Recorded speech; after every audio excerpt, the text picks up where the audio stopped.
What's up, little chefs? Let's make something delicious. Some double chicken, tortilla-less enchiladas. Sis, I wasn't lazy. I actually grated some pepper jack cheese. Here's the seasoning I chose to use, but you're definitely able to use whatever you want on your bird. Okay, sis?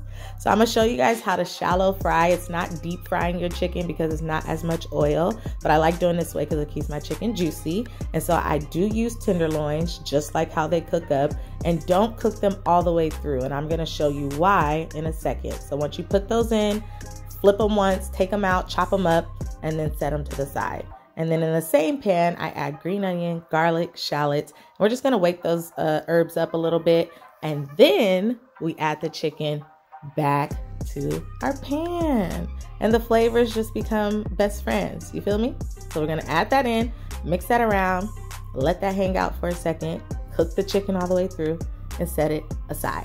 So then I'm gonna show you guys how to take this chicken to bomb chicken to crack chicken. I added some cream cheese, some diced jalapenos, diced chili, Monterey Jack, pepper jack, and mild cheddar. Y'all, this chicken is cracked chicken. It's so good. You can eat it straight like this, fire.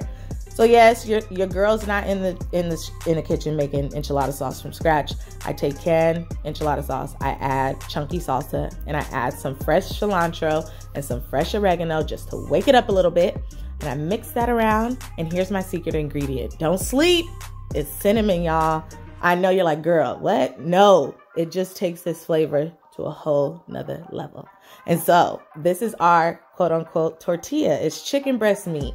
You can get it at your local grocery store, and this is what we use in replace of our tortilla. And honestly, you guys, you can't even tell. So I just added our cracked chicken, a little bit of cheese, and rolled it up, honey. So easy, and I love it. I promise you guys you'll love it too.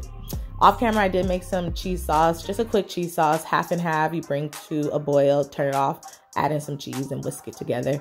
It's totally optional. And then that sauce that we made earlier, gonna pour that on top. It just looks so good already.